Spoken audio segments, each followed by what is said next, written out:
You're welcome. Kindly subscribe to YouTube channel and follow on Facebook page at Dr. Zabby's Talk Show. You're welcome. Kindly subscribe to YouTube channel and follow on Facebook page at Dr. Zabby's Talk Show.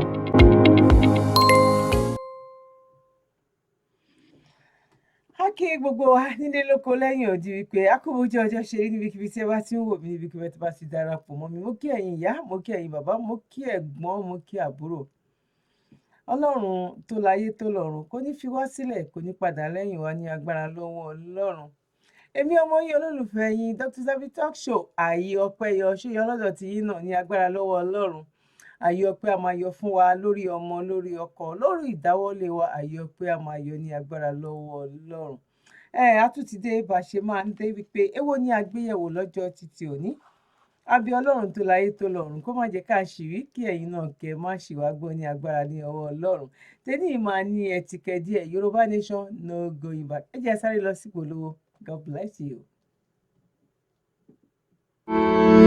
Àǹfààní ńlá rèé láti ilé-iṣẹ́ Serimas Homes and Apartments fún gbogbo ẹ̀yin arìnrìn-àjò nílẹ̀ yìí àti láti òkè òkun wá sí ilẹ̀ Nàìjíríà pẹ̀lú owó tí kò gani lára láti fún ara ní ìsinmi aláìlẹ́gbẹ́. Fún gbogbo ẹ̀yin tí ẹ fẹ́ fún ara ní ìsinmi pẹ̀lú àwọn ohun amáyédẹrùn bíi ìyàrá ọlọ́yẹ́, íńtánẹ́ẹ̀tì, ilé ìdáná àti àyíká tó rẹwà. Bákan náà, àǹfààní yìí wà fún ẹ̀yin tó fẹ́ darí padà sí orílẹ̀-èdè Nàìjíríà. Ààyè tó dàbí ilé ẹni ni. Fún àlàyé ẹ kàn sí ilé-iṣẹ́ Serimas Homes and Apartments ní nọ́mbà 2F Akérèlé Extension Sùúrùlérè, Lagos, Nigeria. Ẹ pè 08066710843 tàbí 08149737740 tàbí +447897958178.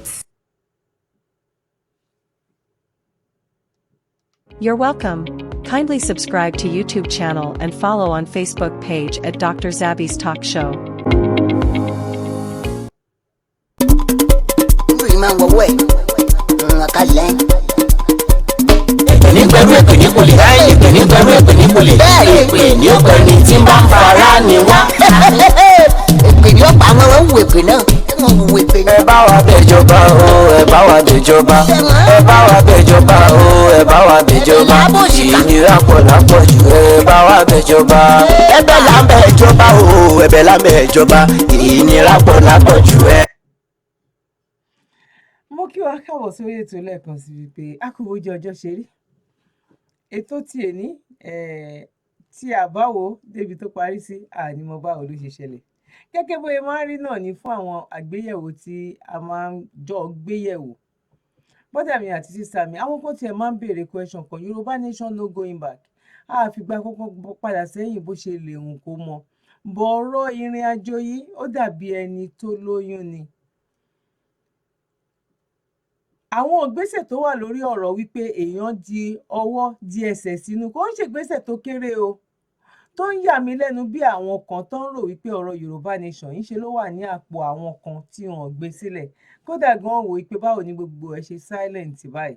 Ṣé mọ̀ pé téèyàn bá wà nínú oyún kó tó di wípé ó gbé oṣù kìíní oṣù kejì, bóyá 95%, 98% èèyàn gan kò ní mọ̀ gan kó tó bá tó wá jẹ́ ẹni tó jẹ́ pálájẹsẹ́. Tó lè jẹ gbogbo lébọ̀ tí ò ní yọ lára ẹ̀ bí àwọn kan. Àwọn kan dẹ̀ rí tán bá ti mu kọ́kọ́ mu milk,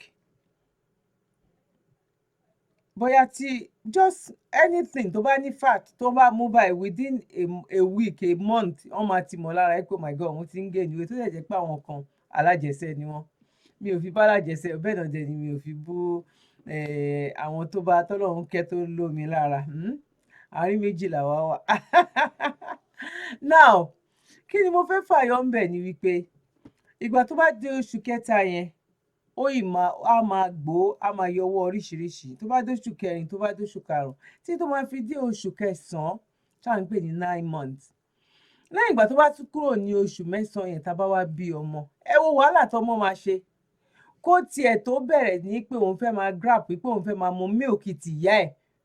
Ọdún sá wàhálà tán máa jọ fà láàrin bí ọjọ́ mẹ́ta síra wọn.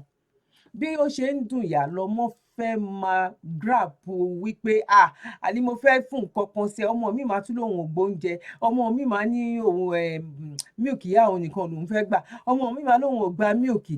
Ẹ má ní ẹjọ́ mi pọ̀. Ìrìn àjò Yorùbá nation, Yorùbá yìí tán kó wa lóko ẹrú, it's not something like that. Tó bá jẹ́ bẹ́ẹ̀ ni Chief Sunday Igboho Òòṣà ó máa yọ jáde torí pé ó máa fẹ́ jẹ́ kó jẹ́ oríyìn fún òun náà wípé Ọlọ́run ò ṣe lẹ́yìn ohun gbogbo, ṣé pé ìyá mi ò ní gbé. Ẹ̀yin náà ẹ jẹ́ àjọ fojú inú wò ó, ẹ jẹ́ àjọ fojú inú wò, kó dé síyàn kan tó ń kó wa lọ sí ọ̀dọ̀ olóṣèlú. Tó bá jẹ́ lótìtọ́ àtòdodo ni náà kó wa lọ sọ́dọ̀ yìí lóṣèlú, ó yẹ kí Tinubu ń sìn after all ṣèbó olóṣèlú ló kó àǹjẹ́ èèyàn kan fẹ́ kó wa lọ sọ́dọ̀ olóṣèlú tí ò ní polówó fún olóṣèlú tán dẹ̀ tún ní gbowó fún, tó tún wà níbi tó wà náà tán ní gbé embargo náà tán tún ní gbé kúrò lórí. Ọlọ́pọlọ la pè náà, ọlọ́pọlọ là ń bá sọ̀rọ̀ náà. Ṣáá fẹ́ fi wé àwọn kan tí mo sọ tí mo dẹ̀ yìí máa repeat. Bóyá wọ́n ti bẹ̀rẹ̀ ẹ mọ̀ ẹ́ pé ojoojúmọ́ ni Ìjìnlẹ̀ Marcus ló ń ṣe program fún wọn. Bọ́n ìfẹ́ àní ọmọ tán lóyún ẹ̀, ẹ lọ kọ date àti bíi 2 months ago ẹ lọ kọ sílẹ̀. Ẹni tó bá lóyún ẹ̀ ń gbà yẹn, wọ́n máa bí ọmọ yẹn for sure. Ọmọ yẹn máa bẹ̀rẹ̀ school, ó máa kọjá kindergarten, ó tún máa bẹ̀rẹ̀ nursery school, á fẹ́ wọ ìṣọ́ta ti fẹ́ ṣe primary 6 tán kó tó di wípé wọ́n máa rí 1 million tó ń sọ yẹn. Wọ́n kàn fẹ́ fi buy time lọ́wọ́ àwọn tó ń tẹ̀lé wọn ni.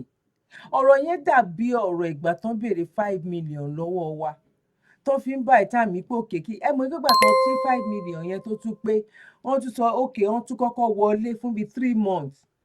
Wọ́n lọ recalculate wípé báwo ìwé owó la tún fẹ́ ṣe. Òun lọ rọ 1 million tó tún gbélé yìí, òun ni. But àwa ò dúró lórí ìyẹn torí agbẹ́kẹ̀lólúwa kò ní jogún òfo.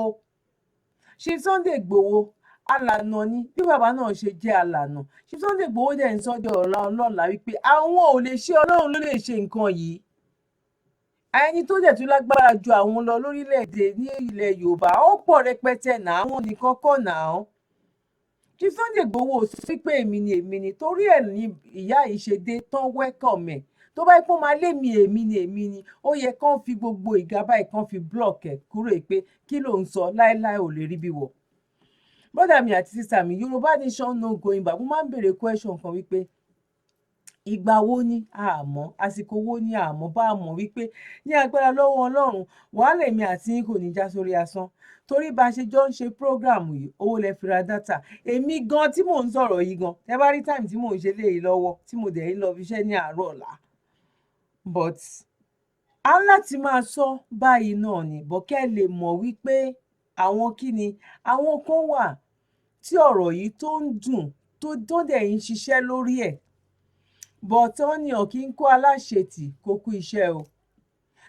Ṣé tẹ̀ mọ́ pé bíi nǹkan tó ti kọjá wọ́n ní èèyàn máa ń kọ́ ẹ̀kọ́ lára nǹkan tó bá gbé ṣubú tẹ́lẹ̀tẹ́lẹ̀ ni kó bá máa tú jù sínú kòtò míì.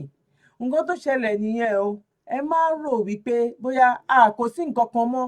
No, nǹkan ń bẹ. Àwa ṣe rí pé àwa ò polówó owó kankan sí. Bọ̀ a mọ̀ wípé Ọlọ́run ló máa ń ṣe nǹkan, òun dẹ̀ ló tún máa ń ṣe nǹkan. Ẹ pàdé wa lórí Yorùbá World Media lọ́la. A fẹ́ launch àwọn nǹkan kan. Èní ìdẹ̀rẹ̀ ní ìkọ́ ni mo fẹ́ wẹ́ mo ti sọ́nà. Ìyá mi àti bàbá mi, ẹ̀gbọ́n mi àti àbúrò mi, èmi ọmọ yín náà ni o, Dr. Zabby Talk Show Ayé Ọpẹ́yẹ. Owó la mú wá fún wa lọ́jọ́ tèmi. Ẹ jẹ́ ká sáré gbọ́ mẹ́sẹ̀gì nǹkan tó ń ṣẹlẹ̀ lọ́wọ́lọ́wọ́ ní Nàìjíríà lọ́wọ́lọ́wọ́ yìí. Ẹ máa rí orin tí mo kọ́kọ́ play lẹ́ẹ̀kan yẹn kí n kọ́kọ́ gba ibẹ̀ yẹn wọlé. Ìsìn ilẹ̀ tí wàá lọ ń kó agolo orin jọ just like that. Mo sọ pé yín people yẹn burú gan ni o. Àwọn kan burú nílẹ̀ Yorùbá yẹn. Tí n bá mú wọn ó yẹ kémi fún ara mi kí n fún wọn ní punishment. Bàbá Bọ́lá Ahmed Tinubu kọ́, bàbá Bọ́lá Ahmed Tinubu ò dẹ̀ rán mi iṣẹ́. Bó wùn mí láti dá sẹ́ríà fún wọn fúnra ara mi ní. Ọjọ́ wo ni bàbá Bọ́lá Ahmed Tinubu? Ẹ bá mi gbórin yẹn ṣe ègé, ẹ jẹ́ kí n tún gbọ́ orin yẹn padà. Torí mi ò mọ èèyàn kan tó ń fi ara ní èèyàn kankan. Bàbá Bọ́lá Ahmed Tinubu ti ní kẹ́ ní sùúrù, ẹ ṣàgbéjẹ́ mọ́wọ́. Ìlú máa ń wọ̀wọ́ ẹ̀, ọ̀kadì lẹ́yìn. Nígbà pẹ̀lú èpè ní kùlé. Èpè ní pẹ̀lú èpè ní kùlé. Èpè ní ó pẹ̀lú tí ń bá fara ni wá. èpè yóò pa àwọn wọn wù èpè náà wọn wù èpè náà. Ẹ bá wa bẹ̀jọba o, ẹ bá wa bẹ̀jọba. Ẹ bá wa bẹ̀jọba o, ẹ bá wa bẹ̀jọba. Ìnira pọ̀ lápọ̀jù, ẹ bá wa bẹ̀jọba. Ẹ̀bẹ̀ là ń bẹ̀jọba o, ẹ̀bẹ̀ là ń bẹ̀jọba. Ìnira pọ̀ lápọ̀jù ẹ. tó bá jẹ́rú eré ilẹ̀ ń ṣe nígbà tí à ń pariwo tá a ṣì ń pariwo wípé ẹ jẹ́ ká kúrò nínú oko ẹrú, ẹ jẹ́ ká jọ pawọ́pọ̀ ká jọ sọ wípé enough is enough because bàbá Bọ́lá Ahmed Tinubu nǹkan táwa ń ṣe òun náà ti ṣe irú ẹ̀ rí. Tó bá jẹ́ pé opportunity tó bá bọ́ sí fún gbà yẹn kò ní ní kíkó òun fẹ́ lọ di president, understand, wọ́n dẹ̀ ti lọ máàkì orúkọ ẹ̀ nínú ọ̀rọ̀ president dé. Ẹ wá ní kí wọ́n bẹ̀ ìjọba ń sìn, kí ni ìjọba yìí ṣe fún yín? Ẹ ní sùúrù bó ṣe lè hùn kó mọ tí bàbá yìí débẹ̀ kò tí ì lo 4 months, ẹ tí ì mọ nǹkan kan, ẹ tí ṣe rí owó tán tó yẹ kó fi ṣàánú yín ló ní pẹrẹwu, ló ní díẹ̀, bóyá 800,000 kan ló fẹ́ fún yín, bí 8,000 dẹ̀ ni one of the two ẹ máa share láàrin ara yín bẹ̀. Tẹ́mọ̀ pé òun ló tún fẹ́ kó lọ sí Nìjẹ̀ yìí, alẹ́ èèyàn ọmọ ẹ̀yin especially ẹ̀yin ọmọ Yorùbá tẹ́ ẹ ní bàbá yín ló kàn, bàbá yín ti débẹ̀, ẹ jẹ́ kí bàbá wa kó ṣe. Bàbá yín ló ti ń ṣe yẹn o, bàbá yín ti ń ṣe o.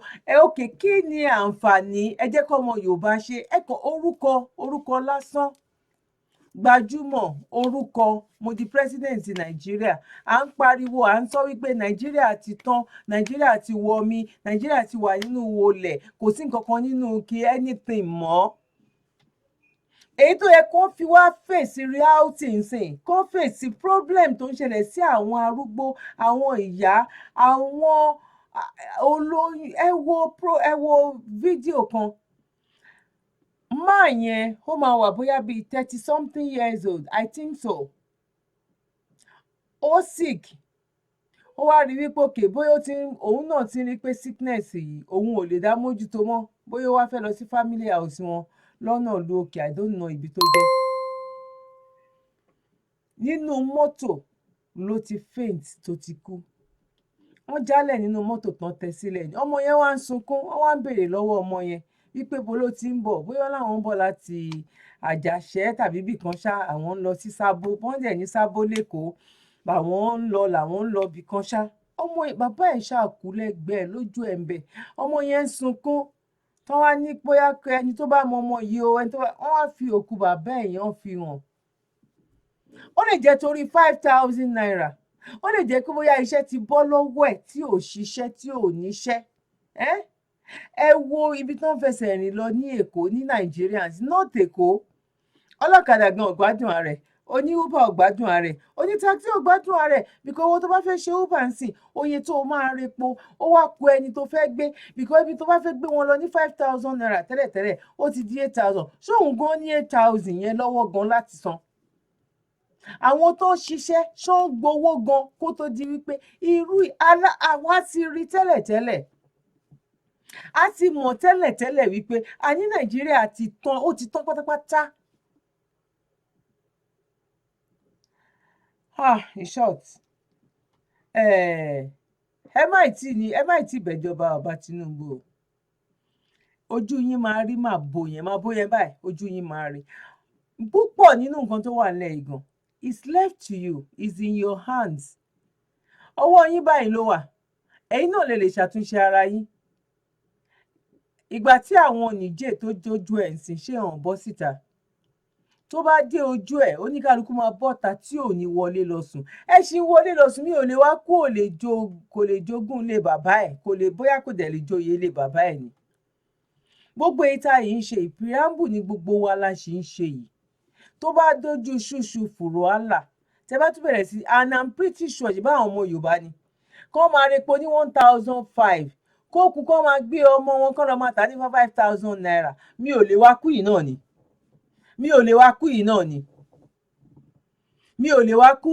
Àwọn tó tún wá ń ṣe yẹn gan, tó tún wá ń sọ fún yín pòkè, ẹ má tiẹ̀ jẹ́ ká kú, ẹ jẹ́ àjọ fọwọ́ pawọ́pọ̀, ẹ jẹ́ ká tiẹ̀ wo nǹkan tá a lè ṣe. Ẹ má dákẹ́, awareness tí wọn náà bá lè ṣe, ẹ máa ṣe. Yorùbá nation ló lè ṣe, ká pín ló lè ṣe. Now ẹ má jẹ́ kí n sọ̀rọ̀ jù because ibi tá à ń lọ ó pọ̀, kò dẹ̀ tún wá pọ̀ because mi ní jẹ́ kí fídíò yìí pẹ́ rárá. pápápá ni màá rọra ni màá ṣe fídíò yìí kò ní pẹ́ rárá. Ẹ jẹ́ ká sáré gbọ́ nǹkan tí mẹ́sẹ̀gì tí ọkùnrin yìí kẹ́ gbọ́rọ̀ làákàyè, ọ̀rọ̀ ìṣítí, ọ̀rọ̀ ìwúni lórí, ọ̀rọ̀ tó yẹ káwọn president governors kan gbọ́ kán máa sunkún. Mo yín gbé fídíò kan bọ̀ wá fún yín o, Dàpọ̀ Abíọ́dún gọ́vnà kìíní ó wà nínú bíbá yìí náà bóyá òní máa play last. Ẹ ṣàrọ̀ra fìdílé nǹkan tàbí kẹ́ fìdílé nǹkan kẹ́ fi nǹkan léjì whatever ìkan nínú méjèèjì kẹ́ wá ṣe cup of tea ẹ ṣe síwájú yín. Òyìnbó mu tí èmi mú ẹ̀kọ́ kàṣà àti nǹkan gbóná náà ṣàlàjọ mu. Jókòó lé nǹkan jókòó lé èèyàn whatever kéèyàn ṣáà ti gbédìí lé nǹkan kan ni. Now ẹ jẹ́ ká sáré lọ gbọ́rọ̀ yìí.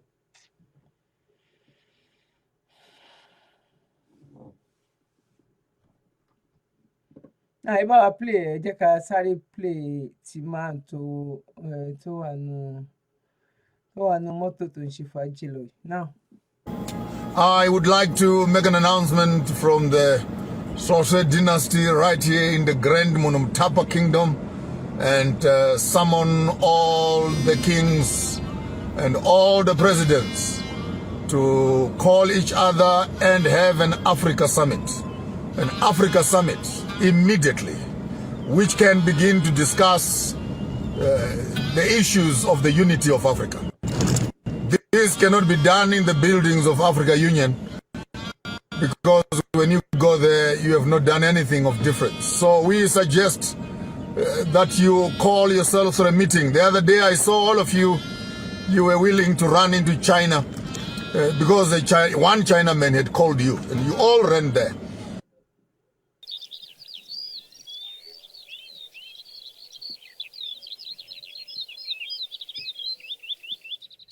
Hello， 大家好，今日咧我就帶大家嚟到咧英國南部嘅 Bracknell 啦。咁首先就係嚟到呢一個商場，咁就叫做 The Lexington 嘅。咁其實咧佢係2019年先開。And a few days ago, you were all in Russia, 18 or 17 or 16 of you, because Putin had called you. And this is maybe the problem of African politics, where you always wait for other people to determine your agenda. And the one who calls you for a meeting will determine what must be discussed on the agenda. So it's very simple. It's very simple. I can even help you to write the agenda of the meeting that you must have. There's all the 54 leaders of Africa. Simple agenda. One passport, one army. Now you know.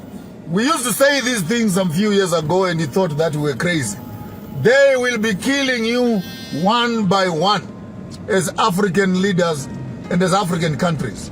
There is no way that your country can fight a superpower by itself. Now you have seen what has happened in Niger and the impact and the effect when you are in camaraderie. Burkina Faso is coming on board. Mali is coming on board. Cameroon, pull up your socks. Nigeria, you can't be saying that is a big brother, that you're going to be putting Niger in sanctions and they're going to be cutting off their electricity because they're an illegitimate government. We know this rubbish by now, Honorable President of Nigeria.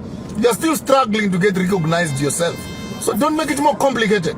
We know who won the elections. Okay. And we know who is in power. Okay. Now you get up on air and begin to talk like, hey, this is a compromise of democracy. Okay. Democracy, my foot. Okay. You're sitting in that chair without democracy. Okay. If this was Biafra or something, I would have been saying maybe it's indigenous.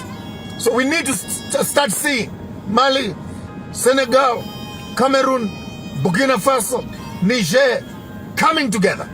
So we don't have to wait for coup d'etats. Okay. Because even presidents who are now sitting in power, and you've been friends of the Americans, friends of the British, friends of the Chinese, you must know that people are getting frustrated by the day. Your day is coming. So before your day comes, start thinking ahead. I want to call all the kings of Africa, all the presidents of Africa, and prime ministers alike. Find yourself a venue somewhere, pay for yourselves, have an Africa summit by yourselves. Call the meeting yourselves. Come on, call the meeting yourselves. Okay. Don't only jetting out and in and out of town when you are being called by some white people and European people. And they tell you, go there and pause and take some frozen pictures of some icemen. Call the meeting yourself. Set up the agenda for yourself. One passport, one army, one educational system, one bank, one currency, one leader for Africa. You all remain in your places, but one leader for Africa, one flag for Africa, one national anthem for Africa. Let's close let's close down this. People always want to pretend to be smart when it comes to unity. People want to become smart. No, we can't unite because of then all of a sudden their reasoning capacity comes into place. But hey, poverty knows no reasoning. Politics and hunger are not friends. So I want to make an announcement this morning that you can not only be seen in Beijing, you can't be seen in Paris, you can't be called into United Nations, you can't be called into BRICS meetings. And there you are, begging to become a member of BRICS and etc. Yes, BRICS is a good idea on the top line, but Africa is richer than BRICS. Are you sick of having issues with your webinars, wasting tons of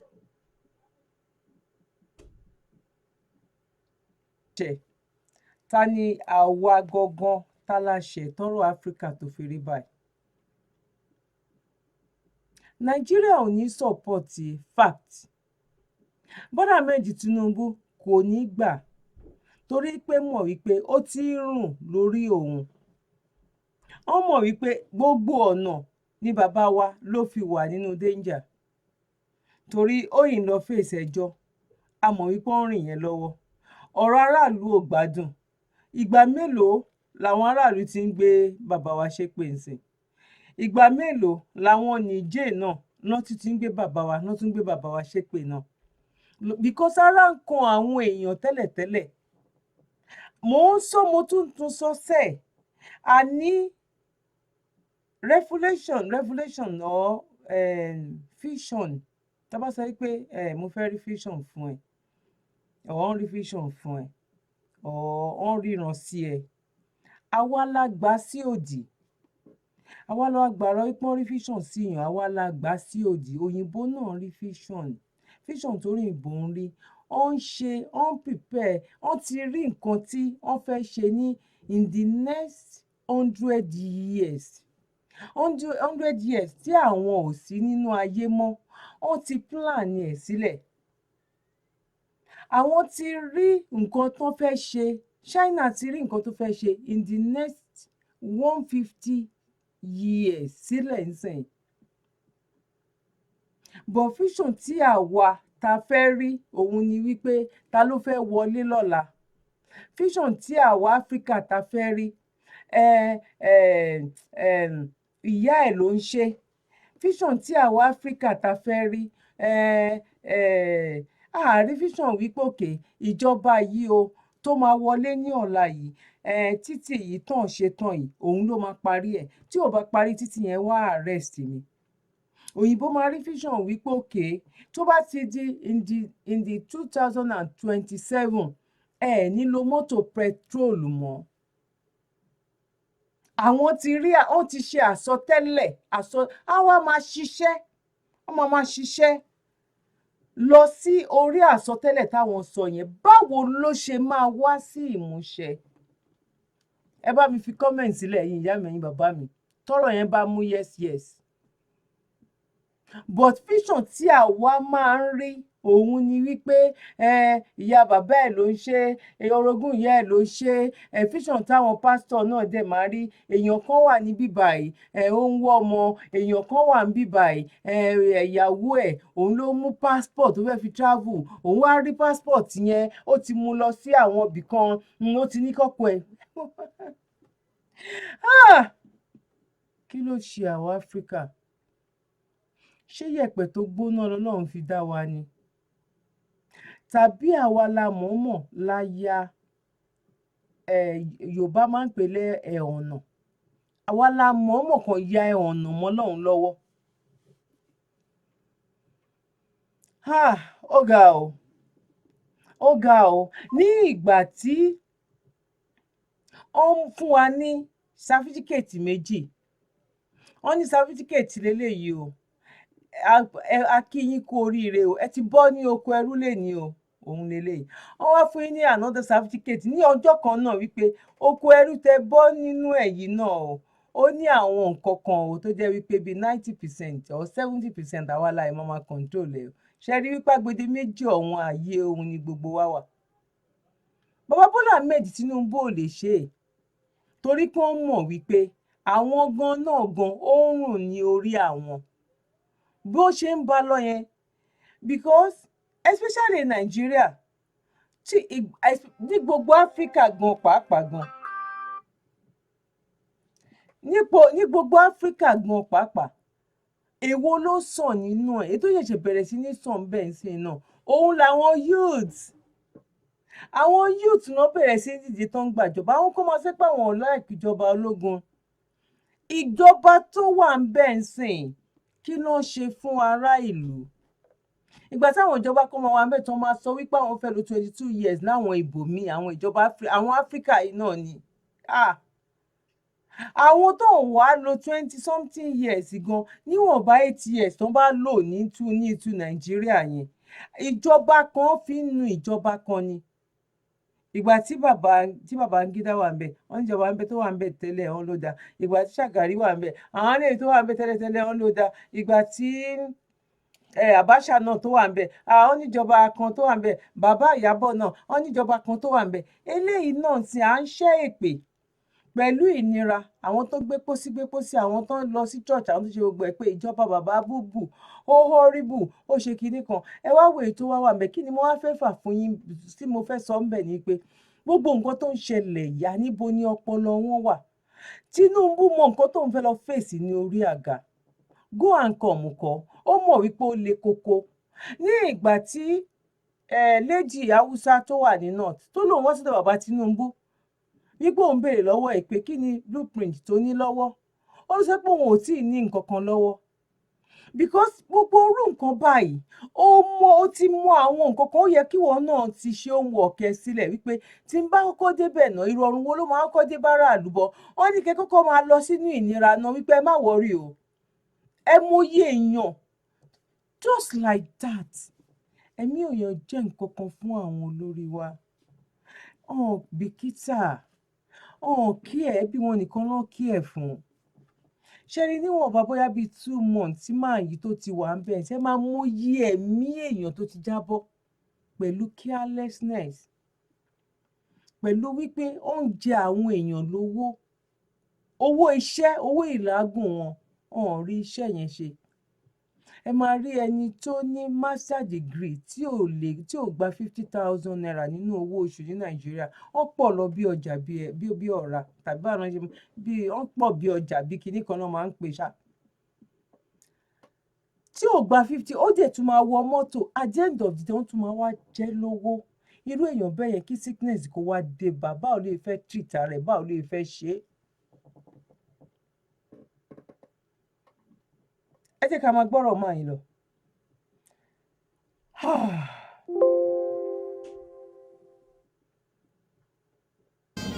And I'll tell you the cloth from which you are cut. But that's at your own risk.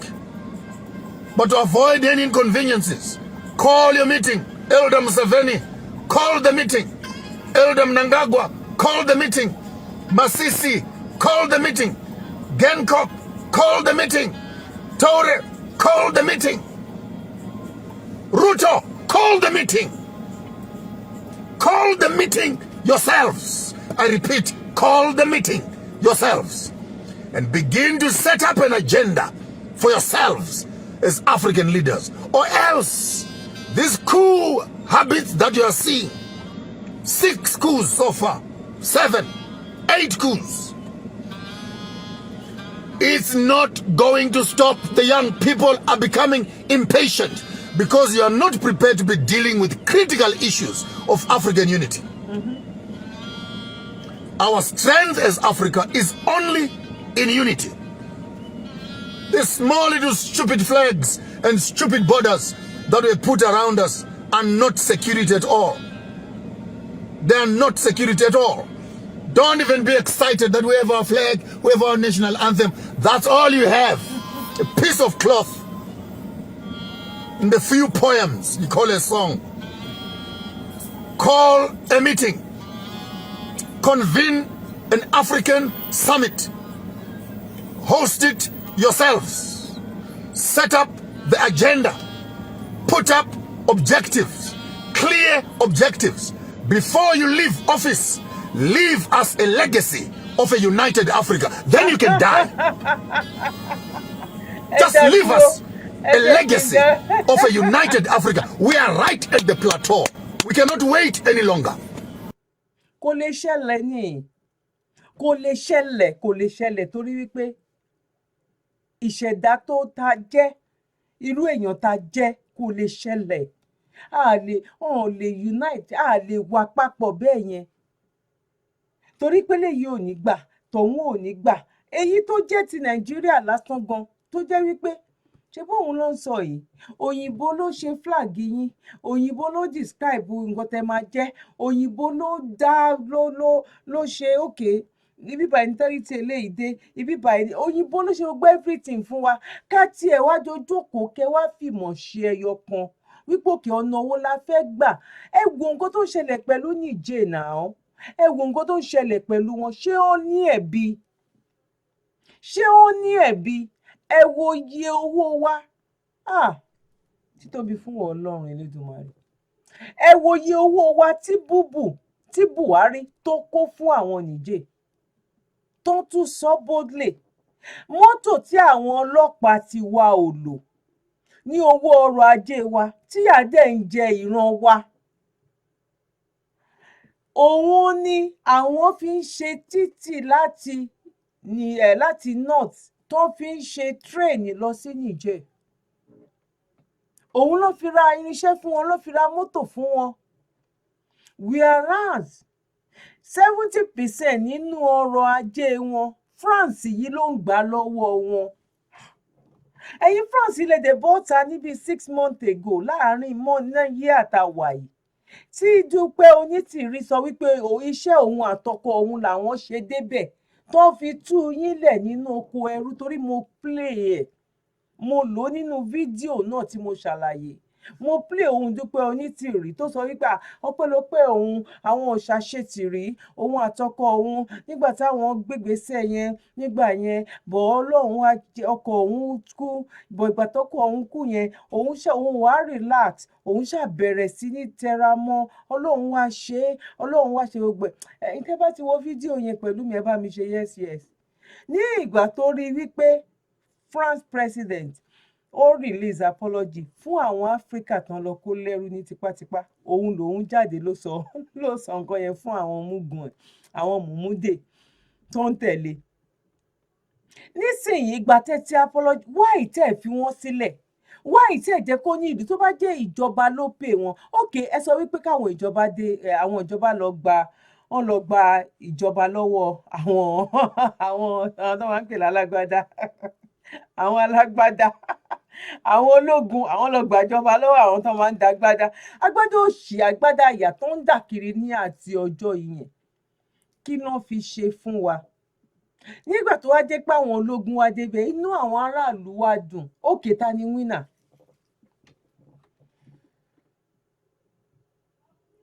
Ṣebí ẹ̀yin ṣiṣẹ́ fáwọn aráàlú ní aráàlú kan ló yẹ kó ṣiṣẹ́ fún yín. That means to say, aráàlú ò fẹ́ yín nìyẹn. Aráàlú ò fẹ́ yín. Majority carry the vote. Nílùú òyìnbó yìí náà, tó bá jẹ́ aráàlú lẹ́nu wọn kò.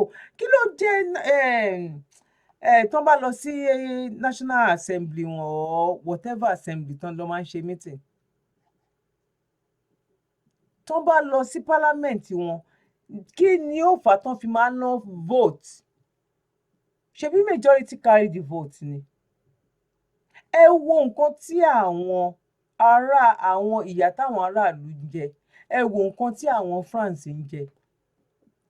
Nǹkan tẹ̀yin ló ń jí kó. Ẹ má jẹ́ kí n sọ̀rọ̀ jù. Ẹ jẹ́ ká wo kíní tán. Ẹ má ti lọ fídíò kan wà tó ń sunkún, kódà gan ń béèrè phone number. Boy, máa get in touch pẹ̀lú bàbá Bọ́lá Ahmed Tinubu. eléyìí ò tọ́ sí wa kò tọ́ sí wa bó ṣe lè wù kó mọ bàbá Bọ́lá Ahmed Tinubu Rẹ̀mí Tinubu Ṣèyí Tinubu eléyìí ò tọ́ sí wa èyí tó fẹ́ ṣẹlẹ̀ yìí ò tọ́ sí wa ok ẹ jẹ́ àsáré gbélé ìtàn máa gbé fún yín sìn mẹ́sẹ̀jì ni torí pé wọ́n ní kan ṣe ẹ̀mí náà ní kébì náà ṣe ẹ̀ sọ́dọ̀ àwọn èèyàn mi sódà yín náà tún lè bá wa ṣe ẹ̀ kákàkiri náà bọ́ ẹ jẹ́ ká gbélé ìtàn kí n gbé yẹn wọlé torí mo ti ní mi ò ní pẹ́ náà. Marcus Garvey came and went. Kwame Nkrumah came and went. Kambarage Nyerere came and went. Mugabe's came and went. Samora Macharo's came and went. Lumumba's, Sankara's. Same story being spoken. But our leaders, you can't hear it. So if you don't hear it, the young people who have heard it will do it. And the way they will do it might not always be the best. I hope that all progressive presidents, leaders, kings, prime ministers will get the voice note I am sending right now. I am calling for a meeting in the spiritual realm for all African leaders to come together, not under Africa Union, but come together under the simple mandate of the unification of Africa. I am calling that meeting. I'll be present in the spirit. I'm calling that meeting. And it must happen. Then Africa will change.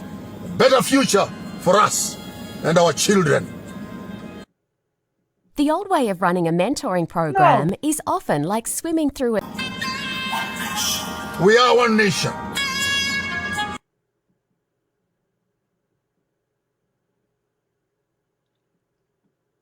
Now, ẹ jẹ́ ká sáré lọ sí mẹ́sẹ̀gì tí ó ń pà sí bàbá Bọ́lá Ahmed Tinubu. Ẹ jẹ́ á sáré lọ gbọ́ ti bàbá Yorùbá tó lóun wá nọ́mbà ọmọ Bọ́lá Ṣèyí Tinubu. Ẹni bá ní kọ́ńtàtì Ṣèyí Tinubu, ẹ bá Ṣèyí Tinubu sọ̀rọ̀. Okay. Kó pe dádì ẹ̀ wọ́kọ̀rọ̀. Okay. Kó sọ fún dádì ẹ̀ wípé ìgbésẹ̀ tí dádì ẹ̀ ń gbé eléyìí yàtọ̀ sí ọ̀rọ̀ subsidy o. Eléyìí yàtọ̀ sí wípé INEC wọn ò dìlíbà o. Eléyìí yàtọ̀ sí wípé ẹ lọ jí ìbò wọn gbé ní Ward 2 ní polling unit 4 o. Ó yàtọ̀ o. Ó jẹ́ pé bí wọ́n ṣe gé Àṣàkẹ́ ní etí lọ, wọ́n ti gé etí Tinubu lọ o. Tinubu báyìí ó ti kó gbogbo wa sí ó ń fà wá lọ sínú pọ́blẹ́mù báyìí. Jẹ́jẹ́ ara wa láwà. Tá a ra epo wa ní 800 naira per litre. Àti ìra epo 800 naira per litre tán. Tinubu tún ọmọ olódò dẹ ó tún ti ń gbé wa lọ síbi tá a mọ̀. Now gbogbo yín pátá ti mọ kúùpù tó ṣẹlẹ̀ ní Niger. Now president Niger òun kó gbogbo natural resources wọn ní Niger, òun kó fáwọn tó wà ní France, òun kó fáwọn òyìnbó, òun kó fún ìjọba France. Àwọn jẹ mùlá natural resources tó wà ní Niger. Àwọn ọmọ Niger dẹ̀ ń jìyà, wọn ò rí kankan jẹ, ìyà ti pọ̀ jù lù. So àwọn ọmọ ológun wọ́n wá overthrow ìjọba yẹn. Wọ́n overthrow ìjọba.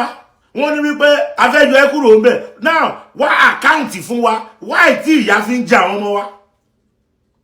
Now nítorí wípé àwọn òyìnbó ló ń jẹ gbogbo ọlá àti ìgbádùn Niger ní West Africa. Àwọn òyìnbó báyìí wọ́n ti wá sọ fún Tinubu, mídà pé Tinubu jẹ́ olùdarí ECOWAS. Tinubu náà wá jáde olóò fún àwọn ọmọ ológun Niger ní 7 days láti dá ìjọba tí wọ́n jọ kúrò yẹn láti dá padà. Tó bá ti gé etí Tinubu lọ, ẹ stitch ẹ̀ padà báyìí sí. Ibi tí Tinubu ń gbé wa lọ, ó kọjá ìjà polling unit o. Àwọn ọmọ ológun tẹ́ rí lórí kìíní Mali, Burkina Faso àti Guinea. Russia ló wà lẹ́yìn wọn o. Oh my God. Yes, Russia ló wà ní ẹ̀yìn àwọn ọmọ ológun yìí. So, gbogbo blessing, gbogbo I'm a good leader, ECOWAS president, tí Tinubu ìyálẹ̀ àṣẹ, tí Tinubu fẹ́ máa flex yẹn, ìyà ló máa kó jẹ wá o. I'm telling you. cause àwọn Amẹ́ríkà àwọn England àwọn òyìnbó tó wà ní ẹ̀yìn Tinubu wọn ò lè halẹ̀ mọ́ ọ̀gágun tó wà ní Russia o wọn ò lè halẹ̀ mọ́ o so wọ́n wá ń rán Tinubu sí Niger wọ́n bá ti bọ́dẹ̀ ṣe rán Tinubu sí Niger ọ̀gá lókè tó jẹ́ Russia ló bá retaliate o tó bá yá ń sìn ẹ máa gbọ́ wípé wọ́n yin mísà kan ó lọ balẹ̀ sẹ́kọ̀ọ́ ẹ gbọ́ nínú news wípé wọ́n ṣe mistake ní ibòmíì ló fẹ́ jẹ́ ibòmíì ni wọ́n yin mísà yẹn lọ so Ṣèyí Tinubu kìlọ̀ fún ọmọ olódòdẹ kò sí nǹkan tó kọ̀ wá pẹ̀lú ìjà tó ń ṣẹlẹ̀ ní Niger ẹ fi wọ́n lẹ̀ jẹ́ tí àwọn òyìnbó Glory àti Blessing tí ọmọ olódòdẹ aṣíwájú fẹ́ gbà látọ̀dọ̀ òyìnbó ó máa finish gbogbo wa ní country wa ní o we don't call for war kò sí nǹkan tó kàn wá ẹ fi wọ́n lẹ̀ ẹ jẹ́ kí wọ́n ṣèjọba títí wọn kò sí nǹkan tó kàn Nàìjíríà pẹ̀lú nǹkan tó ṣẹlẹ̀ ní Niger Republic Tinubu fi wá lẹ̀ ó ní sọ pé kò sí nǹkan tó fẹ́ ṣe sí subsidy díẹ̀ máa bá subsidy fà á ibi tó ń lọ yìí ju subsidy lọ ẹ̀yin Nàìjíríà dẹ̀kẹ̀rẹ́ ẹ máa mọ̀ nǹkan tó ń ṣẹlẹ̀ ẹ máa keep up pẹ̀lú news o bóyá tẹ bá fẹ́ lọ withdraw owó báyìí ẹ mọ̀ sọ pé ẹ ní káàṣì sí àpò yín in case of any incasity. àwọn phone number Ṣèyí Tinubu o àjẹtún wá phone number Rẹ̀mí Tinubu àwọn phone number òun náà ẹ bá bàbá sọ̀rọ̀ kọ́rọ̀ bàbá má dàbí etí Àṣàkẹ́ ló gé etí ẹ̀ lọ ṣọ́ọ̀tì gé kí bàbá Tinubu kó má lọ dàbí bàbá búbù náà bàbá búbù ṣàlà ń pè lòdì láyé ìgbà kan bàbá búbù ti wá lọ báyìí sìn kí bàbá Bọ́lá Ahmed Tinubu káwọn náà máa jòdì wàhálà tó wà ní Nàìjíríà lọ́wọ́lọ́wọ́ yìí ó ju pé kẹtù lọ máa dá sọ́rọ̀ àwọn èèyàn kan àwọn epo òkè bí epo ọyẹ òkú bí ẹyẹ ọmọ èèyàn fọhùn bí ènìyàn ṣó dìgbà tóyìnbó bá tún wá kó wa lẹ́rú mi ni ta níbi tó ń balẹ̀ ṣóyìnbó gan ò ní pílánì fún Áfíríkà ipá àwọn fẹ́ wá kó wa lẹ́rú kúrò ní kíláàsì kan náà ẹ ṣàn parabolate ṣá ẹ páàsì ẹ kúrò nínú kíláàsì kan náà ìgbà tẹnu wá oko ẹgbọ́n nǹkan tí the other man yẹn tó kọ́kọ́ sọ tó bá jẹ́ pé ECOWAS kìnnìkan tó ń sọ àwọn ẹnu ni bàbá ń lé ń bẹ̀ wọ́n ń ṣiṣẹ́ fún wọn papọ̀ ni because àwọn náà lọ tẹ̀lé wọn gbogbo wa pátápátá ló jọ yé wípé bàbá kọ́ ló ní ìbò wọ́n gbé fẹ́ni tó kàn ni bàbá náà dẹ̀ máa ṣiṣẹ́ fún àwọn tó máa support ẹ̀ gbogbo ètò ló ń dánwò lẹ́kọ̀ọ́ ńgbà yẹn Áfíríkà ó máa kúrò ní kinní kan wọn gbọ́dọ̀ ṣe kinní kan fún Áfíríkà gbogbo ẹnu níbi tó bá sọ sí especially Nàìjíríà ibi tó bá sọ sí òun náà sọ sí yẹn tó lóun bá sọ wípé àwọn youth yìí ló máa gbà wá nínú oko ẹrú bàbá gbọgbọn ẹ̀yin gangan wà nínú ewu now ẹ jẹ́ ká sáré gbọ́ ti white guy yẹn ká tó máa mítò wá sópin ẹ̀yin ìyá mi ẹ̀yin bàbá mi ẹ̀gbọ́n àti àbúrò ẹ̀yin náà ṣe nínú ẹ̀ náà ẹ jẹ́ àjọ ṣiṣẹ́ yẹn náà ṣe ẹ jẹ́ bá wa láìkì ètò yìí ẹ mọ̀ pé mo máa láìkì nǹkan mẹ́ta ṣe lè bá mi sọ nǹkan mẹ́ta yẹn ẹ bá mi láìkì ẹ bá mi share ẹ tún bá mi fi comment sílẹ̀ ẹ̀yin tó bá jẹ́ nígbà àkọ́kọ́ ẹ bá wa subscribe so that anytime tó bá ń ṣe program ẹ lè máa rí notification bó bá ṣe ń lọ a máa jọ máa gbé yẹ̀wò ni ètò bá mú yẹ̀sì ẹ̀sẹ̀ yẹn sọ ẹ fi comment yín sílẹ̀ ìbẹ̀ mi máa láìkì láti wá ṣe ìyálé nǹkan kí wọ́n ka comment Ọlọ́run á ṣe dáadáa fún wa ẹ ṣé gan ni now ẹ jẹ́ ká sáré wo a máa mú ètò wa sópin. From its Western allies and closer to Russia, like its neighbors Burkina Faso and Mali. Now, after the coup.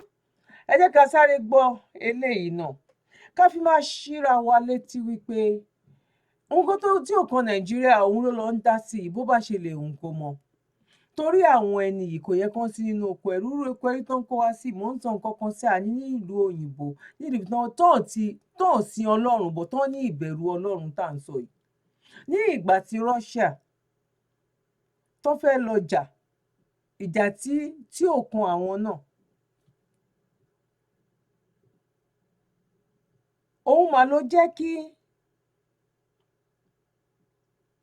gas àti electricity kó wọ́n nínú UK yìí àti ní àwọn Europe kọ̀ọ̀kan náà kódà gan ó affect dé America kí ni mo fẹ́ lò ń bẹ̀ ni wípé àwọn ìjọba ìlú yìí wọ́n tètè gbìmọ̀ pọ̀ wọ́n ṣe ìpàdé lóní wàrà ń ṣe ṣà emergency you know ẹ jẹ́ ká lóní ṣé mo gbà lóní ìpàdé lóní wàrà ń ṣe ṣà ní kíákíá ló ń ṣe ìpàdé yẹn wípé kí ni ká ṣe fún àwọn aráàlú nǹkan tó ń gbé bọ̀ yìí ó máa ní aráàlú lára o èló ló ń gbà èló ni minimum wages báwo ló ṣe máa affect àwọn aráàlú ó yá ẹ jẹ́ ká tètè wo nǹkan tá a fẹ́ ṣe wọ́n gbé ìgbésẹ̀ wọ́n fún ẹbí kọ̀ọ̀kan ní owó tó rí wípé ó tọ́ sí wọn ìyẹn àwọn tó bá rí wípé ó tọ́ sí kó tó di wípé kinní yẹn bẹ̀rẹ̀ sí ní máa affect àwọn tí rí fiction yàtọ̀ sí fiction tí àwọn wòlíì àwọn pásítọ̀ àwọn babaláwo èké wòlíì èké àáfà èké gbogbo wọn èké àwọn tó pera wọn lé èèyàn sátánì tán láwọn èèyàn lọ́hùn àwọn ẹni tẹ́yìn ò pé àwọn tẹ́ pé léèyàn sátánì lélẹ́yìí o àwọn ló ń ṣerú iṣẹ́ yìí o wọ́n ti ń sẹ́ndí ṣẹ́ẹ̀kì jáde fún each family láti fi support wọn nǹkan tó ní bàbá Tinubu lọ báyìí kò strange ó mọ̀ wípé nǹkan tó máa ṣẹlẹ̀ gbogbo wọn dẹ̀ lọ́ fi ń campaign wípé táwọn bá débẹ̀ àwọn máa yọ táwọn bá débẹ̀ kí wá ní àánú aráàlú tó wà ní ọkàn yín tẹ́ ló dìgbà tán bá kú tán kọ́kẹ́ ẹni kan sì ní sùúrù a ní Yorùbá nation ló lè ṣe Biafra nation ló lè ṣe Igbo nation ló lè ṣe ìṣe ni kẹ́ ẹ pín wa ó ti di dandan torí àìrójú ara yìí gan ó dìná kó máa bá ẹ̀yin náà ọmọ orí igbá òun rídìí jókòó ní nísinmi ni kíní kan lórí omi ò kí ń nísinmi ẹ bá mi parí ẹ̀ máa ń wo Yorùbá fíìmù púpọ̀ bọ̀ mo bá tí mo wò náà you know ewé ojú omi ò kí ń nísinmi ẹ ti mọ nǹkan tí mo fẹ́ sọ ó máa ń lọ báyìí ní wọ́n máa lọ sí left and right you know back àti front ló máa lọ ẹ̀yin náà àyàfi tẹ́ bá fi wálẹ̀ ni àyàfi tẹ́ bá fi wálẹ̀ torí à kì í ṣe nǹkan kan náà à ń ṣèràn kan náà ìdààmú yìí ń pọ̀ sí lójoojúmọ́ ni ẹni tó yẹ kó lo 80 years ti kú lọ́mọ 30 years ẹ bá lámúwá Ọlọ́run ni agenda òjì tí wọ́n bá tiẹ̀ máa fọ gbogbo ẹ̀ tán lámúwá Ọlọ́run ni gbogbo everything àmúwá Ọlọ́run ni kò sáàmúwá èèyàn ẹni tẹ́bí lùpánu ilé àmúwá Ọlọ́run ni ẹni tó yẹ kó jẹ́ hospital fún 2000 5000 àmúwá Ọlọ́run ni àmúwá Ọlọ́run ni a ní àwọn eléyìí tán ní Ọlọ́run ókè ẹ jẹ́ ká believe pé Sátánì náà ni àwọn tí wàá gbé Sátánì ga torí iṣẹ́ ẹ̀yin lẹ sọ wípé èèyàn òṣù ni wọ́n hàn sin Ọlọ́run hàn ṣe kinní kan àwọn náà ṣe kinní ẹ̀yin tí ẹ̀ ń sin Ọlọ́run kí ni àǹfààní tí ẹ̀ ń fún ará ìlú kí ni ìrọ̀rùn ìfọ̀kànbalẹ̀ tí ará ìlú tó ní nínú yín ẹ jẹ́ ká sáré gbọ́ mẹ́sẹ̀jì. In Niger, the BBC said there are concerns Niger could move away from its Western allies and closer to Russia, like its neighbors Burkina Faso and Mali, who've both pivoted to Moscow since recent military coups of their own. No, you mean that they're sick of France occupying them and they want their country back. There, I fixed it for you. See, Niger is a country famous for its uranium.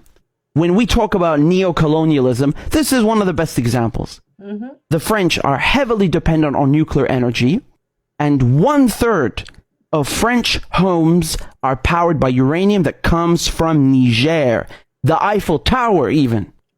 Meanwhile, in Niger, 80% of the population do not even have electricity. France needs Niger's uranium so much, and yet Niger is the second poorest country in the world. Mm-hmm. How is this possible? Because the French are robbing them blind, taking and giving pennies. Mm-hmm. French neo-colonialism. So do not be surprised when people in Niger are chanting "Abat la France," down with France, and flying Russian flags. African countries are sick of being robbed. They are being independent. They are choosing to pivot away from Western colonizers. because they see the Russians and the Chinese do things by the book. They are straightforward with you. Whereas we in Britain, in France, in Europe, we have a history of lying, cheating, and stealing. That is our legacy in Africa. And yet the BBC and CNN, they want you to think that Russia and China are debt-trapping Africa, like as if we didn't. They speak about African leaders as if they are children, as if they are stupid, like they don't understand what's good for them. Oh, they need the white man. They need Western troops and Western corporations to come and save them. Really? Yeah, I've seen this film before. People are so desperate to run away from the wars, from the plundering that we have inflicted on Arabia, on Africa. They are risking their lives. They risk perishing in the Mediterranean Sea, in the English Channel. But apparently they're the invaders. You see in Mali, you see Central African Republic, Sudan, and others they're soliciting Wagner services because France and the US can't get the job done. France and the US come put their military bases in Niger and Burkina Faso and Mali, and they say, we're here to save you from ISIS. Who created ISIS? Who created Al-Qaeda and unleashed them on the Middle East and on the Sahel? Wow. CIA and NATO. There was no ISIS before we destroyed Iraq, before we destroyed Syria, before we destroyed Libya. That wasn't a thing. This is why people are flying Russian flags when they have a coup in Niger. They are rejecting a president who is pro-French and pro-American. They are rejecting neo-colonial shackles and the West. And then, of course, they're going to go look elsewhere. They will look towards Russia and China, towards the competitors who treat them as equals. It's not that difficult to understand. Ìyá mi, bàbá mi, ẹ̀gbọ́n mi àti àbúrò mi. Kí Ọlọ́run kó ṣàánú fún wa o, k'Ọlọ́run má jẹ́ kí kákan wáyé asán. Ó máa dá láti ìgbà wo? Ní ìgbà ayé àwọn ancestors wa, àwọn ìran wa tó ti kọjá, bóyá bí 200 years ago, 5,000 years ago, 100,000 years ago, a máa ṣì rí nǹkan tí àwọn yẹn ṣe. Kí ni àwa tìsín kí la wá ṣe? Ní àtìgbà tán ti kó wa lẹ́rú, tán tún wá sọ wá lẹ̀ pé àwọn ò kó wa lẹ́rú mọ́, a yàtọ̀ sẹ́ni tó wà nínú ẹrú náà.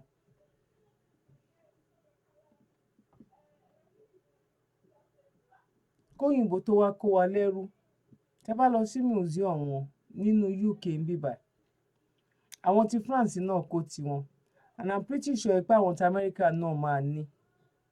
Kóyìnbó tó wá kó wa lẹ́rú, adé tí queen ń lò, ó wà nínú history. Ilẹ̀ Yorùbá náà ti ń lo adé, àwa ni ọba adé tó máa bo ojú báyìí, tí gbogbo lẹ̀kẹ̀ yẹn báyìí tó máa sọ̀kalẹ̀, tó máa yí gbogbo adé yẹn, tó máa yí ká, tó máa bo ojú.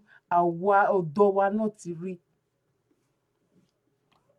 Kí làwa wá ṣe láti ìgbà yẹn? Òyìnbó tún fi wálẹ̀ gan-an. Àní kí la ṣe? Ṣé ìyẹ̀pẹ̀ gbóná ló fi dá àwa ni?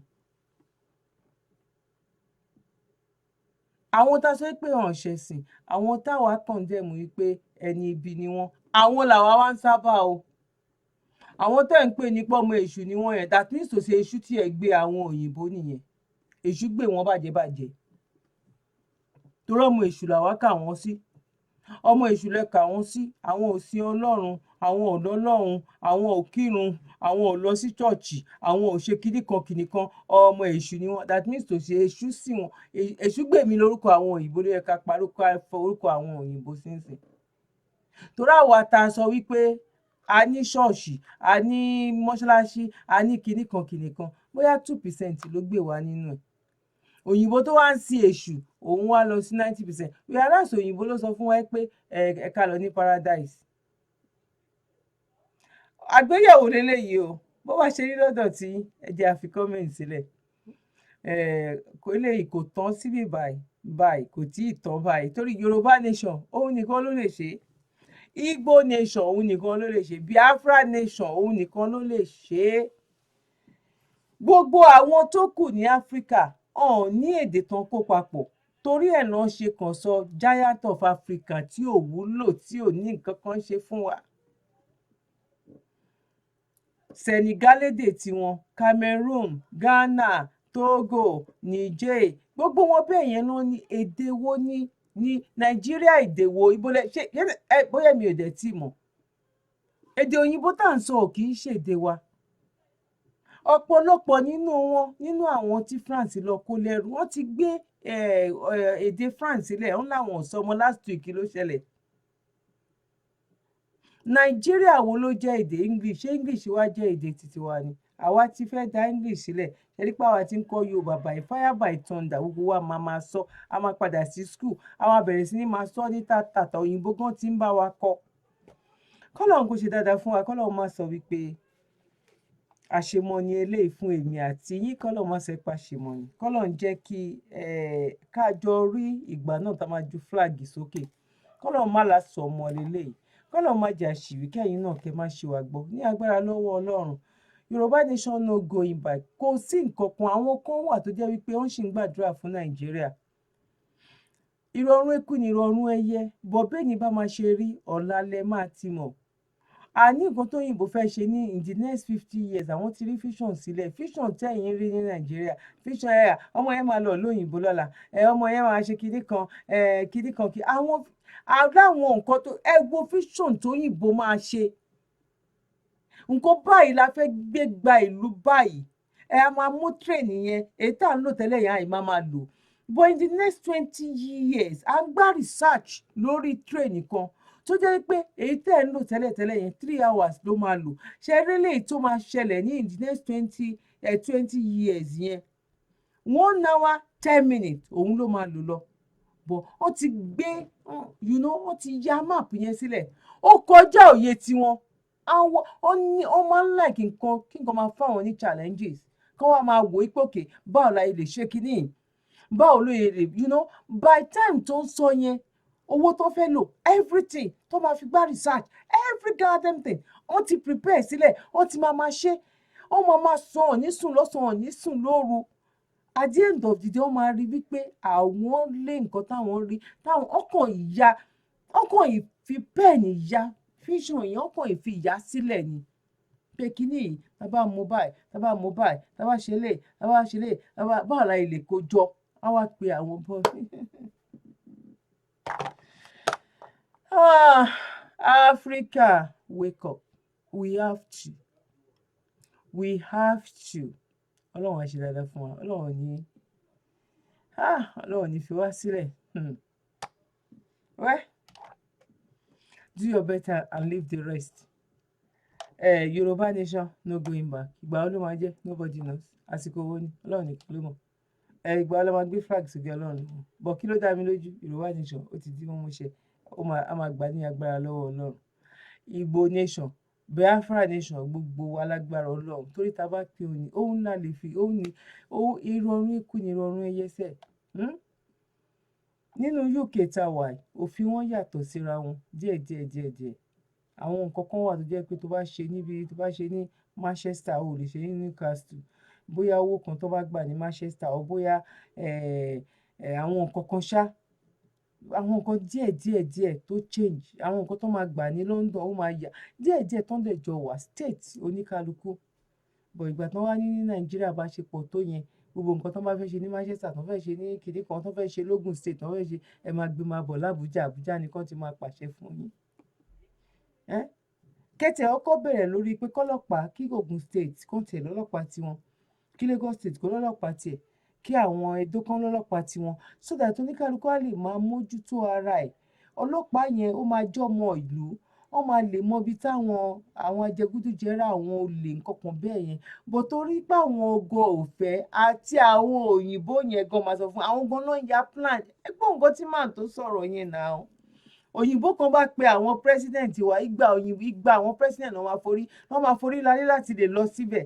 ta ló ṣe wá ta la ṣe wá ìtọ́rọ̀ wa tó rí báyìí question ni ẹ dáhùn ẹ̀ fún mi ojú òní ti wà àjọ àwa gbà ní agbára lọ́wọ́ Ọlọ́run èmi ọmọ yín olólùfẹ́ yín Dr. Zabby Talk Show ayọ̀ ọpẹ́ yọ ní agbára lọ́wọ́ Ọlọ́run ayọ̀ ọpẹ́ ayọ̀ fún wa pé tí ìtàn báyìí mo ṣe ń padà bọ̀ lórí ètò wà ńlẹ̀ yìí oríṣiríṣi làwọn máa mú wá fúnra wa táwọn máa fi ṣe àgbéyẹ̀wò ẹ̀ brother mi àti sister mi kí ló yẹ kẹ́yìn wá ṣe èmi ti ṣe nǹkan tó yẹ kémi ṣe báyìí èmi ò fi sílẹ̀ kí ni kémi dáwò àbí kémi dágbọ́ mú gbé wá fún yín ẹ̀yin náà ṣe ti tọ̀dọ̀ ti yín náà ẹ bá wa pín ẹ bá wa fi comment sílẹ̀ ẹ bá wa like kó tó di pé kúrò lórí ìkànnì ẹ bá wa fi ẹ bá wa send ẹ lọ sí àwọn YouTube ẹ kẹ send ẹ sí ẹni tó bá jẹ́ nígbà ọkọ tẹ bá darapọ̀ mọ́ wa ẹ bá wa subscribe so that anytime tó bá ń ṣe program ẹ lè máa rí notification ní agbára lọ́wọ́ Ọlọ́run ojú òní tiwa ọmọ wa ní dọmọ lọmọ ọkọ wa ní dọkọlọkọ ayé òní wa dayara alágbára lọ́wọ́ Ọlọ́run òní gbòkò ọmọ káwa mọ́lé ẹ bá wa ṣàmì àdúrà ó rí bẹ́ẹ̀ ó ti ṣe bẹ́ẹ̀ ní agbára lọ́wọ́ Ọlọ́run bye for now one love.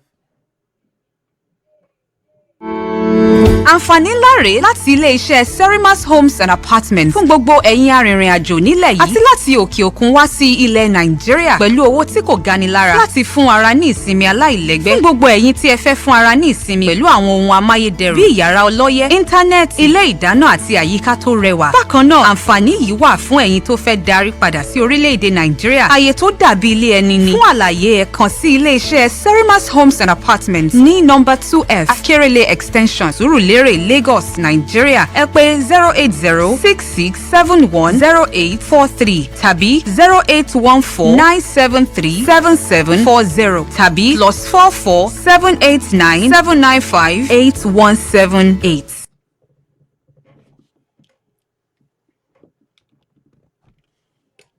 You're welcome. Kindly subscribe to YouTube channel and follow on Facebook page at Dr. Zabby's Talk Show.